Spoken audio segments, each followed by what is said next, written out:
کہ ایک جج جو ریٹائر ہو گیا، جب وہ مرد کا بچہ تو جب تھا نا اس وقت بولتا، اور سب کو پتہ ہے کہ وہ نواز شریف کا لایا ہوا جج تھا، نواز شریف کی ان پہ مہربانیاں تھیں، نواز شریف کا ابھی بھی نوٹری پبلک یوز کر رہا ہے، نواز شریف سے اس کی ملاقات کی خبریں کنفرم ہیں، اس کے بیان کی اوقات کیا ہے۔ خیر، ہم آگے بڑھتے ہیں اس جملے کے ساتھ کہ جو کچھ بھی ہو رہا ہے اس ملک میں، اس میں آپ ذرا چیزوں کو غور سے دیکھیں۔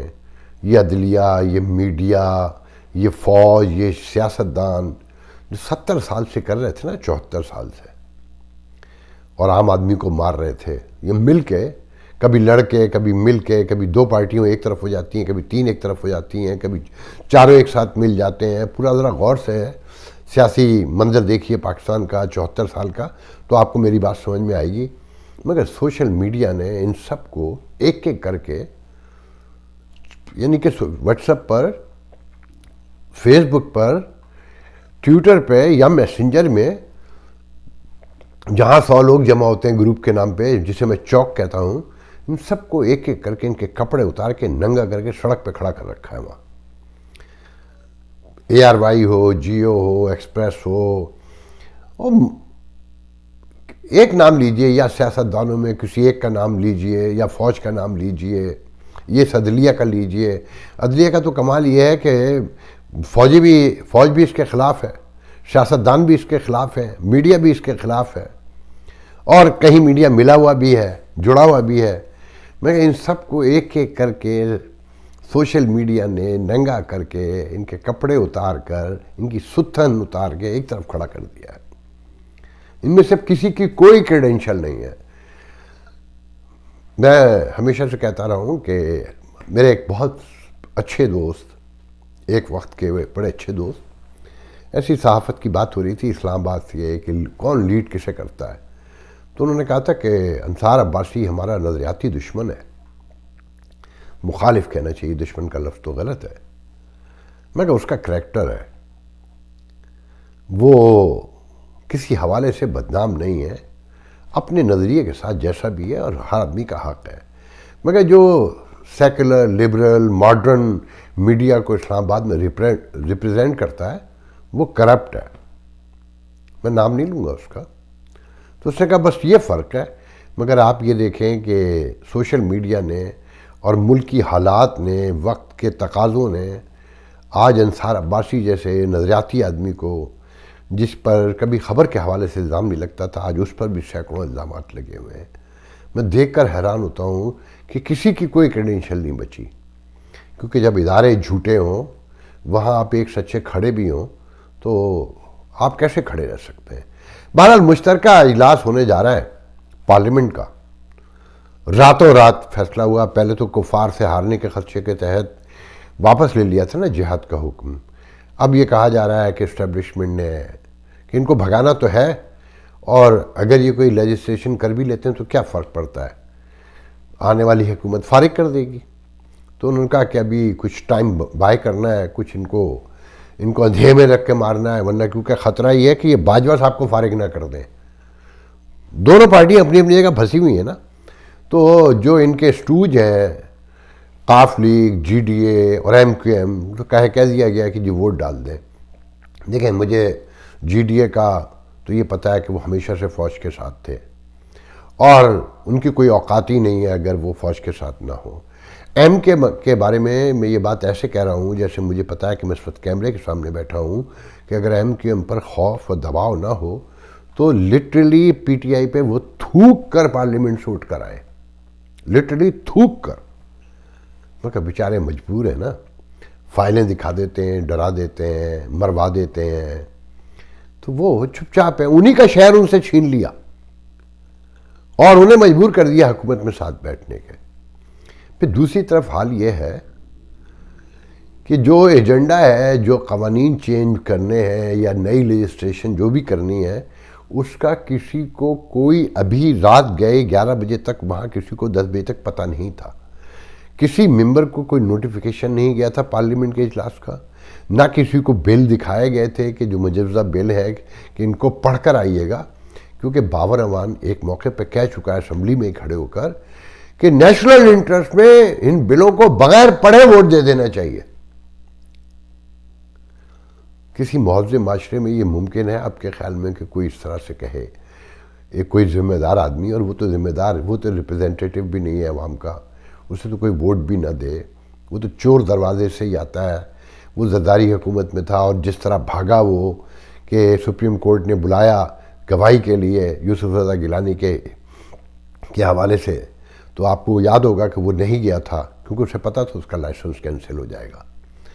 اور پریزیڈنٹ ہاؤس سے راشد زرداری کال کرتے رہے، اور آئی بی نے لوکیشن بتائی کہ یہ آدمی اپنے گھر کے اندر ہے، مگر یہ فون نہیں اٹھا رہا تھا. تو یہ گھٹیا تھے چھوٹے چھوٹے لوگ، ان بیچاروں کی کیا اوقات ہے. آپ اب دوسری طرف دیکھیں کہ جو الیکٹرانک ووٹنگ مشین کی بات کرتا ہے نا یہ آدمی عمران خان جس کا نام ہے، اور یہ اس کے ساتھی، پوری دنیا نے اسے ریفیوز کر دیا. جس کمپنی سے انہوں نے بنوایا فلپین کی، اس ملک نے بھی ختم کر دیا. جرمنی نے، فرانس نے، برطانیہ نے ایکسکیوز می، اسے مکمل طور پہ فارغ کر دیا. امریکہ میں ابھی پچھلے دونوں یہاں پہ ووٹ کا مسئلہ کھڑا ہوا تھا نا، ڈونلڈ ٹرمپ نے ڈال دیا تھا نا، تو مینول تھا سب کچھ، تو رائٹ اوے جگہ جگہ فینکس سے لے کر پینسلوینیا میں بہت ساری جگہوں پہ ووٹنگ دوبارہ کاؤنٹ ہوئی. الیکٹرانک ووٹنگ میں یہ پاسبل ہی نہیں ہے، کیونکہ وہ تو کلک دبا، اس کے بعد اگر آپ کہتے ہیں کہ نہیں میں تو دوبارہ ری کاؤنٹنگ کروانی ہے، تو کہیں گے کہ الیکشن ٹریبونل جائیے، اور پھر گئی بات. وہاں رائٹ اوے نہیں ہو سکتا، کیونکہ خان صاحب کو یہ ساتھیوں نے، وہ جو سہولت کار ہے نا، وہ پولیٹیکل ورکر تو ان کے یہاں کوئی ہے ہی نہیں، جو سہولت کار ہیں، جو خوش آمدید ٹولہ ہے پورا، اس نے بتا دیا خان صاحب آپ نے 1938 تک رہنا ہے، تب یہ ملک سدھرے گا. مطلب مکمل تیا پاچا کر کے جائے گا یہ آدمی، جو اس کی خواہش ہے کہ فارغ کر کے جو اس کے ساتھی لوٹ مار کر لیں مکمل، اور عام آدمی ختم ہو جائے، قتل ہو جائے، تب یہ جائے گا. اور اس کا انتظام یہ ہے کہ الیکٹرانک ووٹنگ مشین ہو. پوری دنیا نے ریفیوز کر دی. اچھا پھر دوسرا اس کا تصور کیا ہے؟ آپ یہ دیکھیں کہ یہ جو 80 پاکستانی ہیں، یہ ان پہ بینک کرتا ہے نا، کیونکہ چندہ دیتے ہیں یہ. اچھا اس بیچارے کو نہیں پتا چندہ دینا ان کی مجبوری ہے، ان کا فیشن ہے، ان کے پاس اور کوئی تقریب تو ہے نہیں. یا تو یہ مسجد جاتے ہیں مگر اندر خواہشات بھی ہیں، مگر سماج سے ڈرتے ہیں، تو انہوں نے گانا بجانا، کھانا پینا سب چندے کی آڑ میں کرنا ہوتا ہے، کیونکہ ان کے درمیان کوئی بڑی تنظیمیں نہیں ہیں، کوئی بڑے پلیٹ فارم نہیں ہے، اور کوئی ڈائریکشن بھی نہیں ہے، کوئی سوچ بھی نہیں ہے. پیسے آ گئے ہیں، پتہ کچھ نہیں ہے، پیسے آ گئے ہیں، 12 گھنٹے کام کرتے ہیں معلومات کے لیے یا آگے بڑھنے کے لیے، تو نالج بھی چاہیے نا، تو وہ ہے نہیں ان کے پاس. تو چندہ تو یہ 350-400 ملین ڈالر سال کا دیتے ہیں، میں نے بتایا. اب دلچسپ بات یہ کہ جو مجھے یاد پڑتا ہے 2016 میں، پتہ نہیں کس موقع پہ، 2013 میں ووٹنگ ہوئی تھی. یہاں کیسے ہوئی تھی؟ سپریم کورٹ کے حکم پہ، شاید میرا خیال یہ ہے کہ اس وقت لیجسلیشن نہیں ہوئی تھی. تو امریکہ سے ٹوٹل 570 کے قریب ووٹ پڑے تھے. اچھا اب بھی ووٹنگ میں اگر یہ شامل کر لیں اور مینول ووٹنگ ہو اور کونسلیٹ جا کر ڈالنا پڑے تو 560 ہی پڑیں گے. اچھا مشین سے تو مینیج کر لیں گے نا فوراً، جو نمبر چاہیے لے لیں گے. پھر دوسری طرف یہ دیکھیں کہ ہندوستان کتنا بڑا ملک ہے، ان کی امریکہ میں، کینیڈا، یورپ میں کتنی بڑی پاپولیشن ہے، انہوں نے تو دوہری ووٹ کا حق نہیں دیا. جبکہ Indians, American, Indian Canadian, Indian European کتنی ہیلپ آؤٹ کرتے ہیں امریکہ اپنے ملک کو، ہندوستان کو، مگر انہیں ووٹ کا حق نہیں دیا، انہیں لیجسلیٹو باڈی میں آنے کا حق نہیں دیا. کیا نام ہے، بنگلہ دیش نے نہیں دیا، ان کا تو کوئی ایفرٹ بھی نہیں کہیں. آپ کہیں بھی اٹھا کے دیکھ لیں، یہ آدمی واحد ہے. اچھا کیوں ہندوستان کیوں نہیں دیتا ہے بنگلہ دیش؟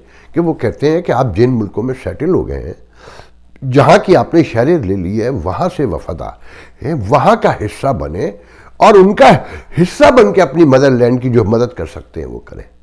مگر یہ ملک واحد ہے کیونکہ اس نے تو چندے پہ اور بھتے پہ پلنا ہے، اور اس نے تو جعلی ووٹنگ پہ چلنا ہے. تو یہ اپنے ان شہریوں کو، جو اگر یہ ملک اچھا ہوتا تو ہم چھوڑ کر ہی کیوں آتے، یہاں آ کے ہم یہاں سیٹل ہونے کی کوشش کر رہے ہیں. ہمارے بچے تو ہو چکے ہیں، اگر ووٹ دینا بھی ہے تو میں نے دینا ہے نا، یا میری وائف نے دینا ہے، باقی تو میرے بچوں کو تو پتہ ہی نہیں ان کے بارے میں. جناب 1.5 ملین کی کمیونٹی میں یہاں 65 to 70% اراؤنڈ اور منیمم ایٹ دا موسٹ 60% یہاں کے امریکن پاکستانی بچے ہیں جن کا پاکستان سے کوئی لینا دینا نہیں ہے. ہماری تعداد اب نہ ہونے کے برابر ہے. 30% کیا آبادی ہوتی ہے 40% 1.5 ملین میں. تو یہ ان پہ نظریں گاڑی میں لالچ کی کہ ان کا ووٹ لے لے کسی صورت سے, اور وہ ووٹ انہوں نے بھی نہیں دینا. جو یہاں جا کر ووٹ نہیں دیتے, یہاں کے سسٹم میں نہیں دیتے, لوگ کہہ کے تھک گئے. مطلب یہاں 40 سے 50 سیٹیں ایسی ہیں نارتھ امریکہ میں کہ پاکستانی جیت تو نہیں سکتے وہاں ڈائریکٹ, مگر جیتنے اور ہارنے کا فیصلہ کر سکتے ہیں. ان کا ان علاقوں میں اتنا ووٹ ہے, پھر پیسے بھی ہے, مگر کسی کو کوئی لینا دینا ہی نہیں ہے. چھوٹے چھوٹے سے گروپ ہیں, آپ نے دیکھا چندہ دے دیا, اور کہیں کسی نے 10,000 کسی نے 20,000, وہ لاکھ بھی دیتے ہیں صرف اپنی تصویریں, اپنے بچے, اپنی فیملیاں. کمیونٹی کے لیے تو کبھی کسی نے کچھ نہیں کیا نا.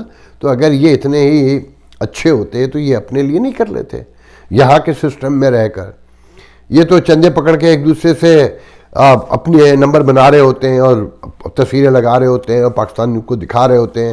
اچھا, پھر ایک مخصوص علاقے کے لوگ ہیں, آپ نوٹ کریں کہ جو امریکن پاکستانی جو پولیٹیشین ہیں جو امریکہ کی مین اسٹریم پالیٹکس کرتے ہیں اور پاکستان کے اوپر ان کے خزانے میں نظریں ہیں, وہ ایک مخصوص علاقے سے تعلق رکھتے ہیں. مطلب آپ کو جو پاکستان کا سوشل پولیٹیکل فیبرک ہے یا جو یہ قومیت کا تصور ہے, اس میں سے آپ کو ٹوٹل ایک سیگمنٹ آف سوسائٹی جو ہے وہ یہاں پر سیاست کرتا ملے گا, اور وہی پاکستان کی ہر حکومت کے ساتھ تقریباً ہوتا ہے. اور اسٹیبلشمنٹ کا تو ہے ہی دوست. وہ کل مجھے ایک دوست بتا رہے تھے کہ ایک یہاں پر وہ ایک چھوٹے سے کاروباری ہیں, مکمل جاہل آدمی, تو لاہور میں ان کے یہاں شادی تھی, ان کے بیٹے کی یا بیٹی کی شادی تھی, تو پوری بیوروکریسی اس شادی میں بیٹھی ہوئی تھی کیونکہ ان کی جیب میں پیسے ہیں نا. اور سیاستدان بھی بیٹھے ہوئے تھے کہ لاہور کا سی پی او بھی بیٹھا تھا, ڈی پی او بھی بیٹھا تھا, اور ڈی آئی جی بھی بیٹھا تھا, فلانا بھی بیٹھا تھا, دھماکہ بھی بیٹھا تھا. کیونکہ ان کو یہاں آ کے گھر میں جگہ چاہیے ہوتی ہے, گاڑی چاہیے ہوتی ہے, اپنے پیسے بچانے ہوتے ہیں, اور انہیں وہاں پروٹوکول چاہیے ہوتا ہے کہ بچے وہاں جاتے ہیں تو باقاعدہ گارڈ کے ساتھ گاڑیاں ملتی ہیں, پولیس گارڈ چل رہی ہوتی ہے, اور یہ ٹور دکھائی جا رہی ہوتی ہے کہ دیکھیں ہم امریکہ سے آئے, اور پھر یہاں لا کر فوٹو دکھائے جاتے ہیں. تو ان حالات میں اس ملک کا کیا بننا ہے؟ معیشت ڈیلی نیچے جا رہی ہے کیونکہ پارلیمنٹ تو صرف اس لیے رہ گئی ہے کہ اقتدار کو طول کیسے دینا ہے, اور باقی اس لیے ہیں کہ اس سے چھیننا کیسے ہے. اور اسٹیبلشمنٹ جس کو لایا گیا تھا جو دکھاتی ہے کہ ہمیں دشمن کے بچوں کو بھی پڑھانا ہے اور دشمن کو سبق بھی سکھانا ہے, وہ صرف اور صرف یہاں تک محدود ہے کہ کس کو لانا ہے, کسے پچھاڑنا ہے, کسے اکھاڑنا ہے, اور عدلیہ کی کیسے لینی ہے, اور کس کے ساتھ کیا سلوک کرنا ہے. اس ملک کے انجام کے بارے میں جمع خاطر رکھیے, آپ کو یقین ہونا چاہیے کہ اس کا انجام کیا ہونے جا رہا ہے. آج کے لیے اتنا بہت ہے, انشاءاللہ آپ سے بات ہوگی. اللہ حافظ.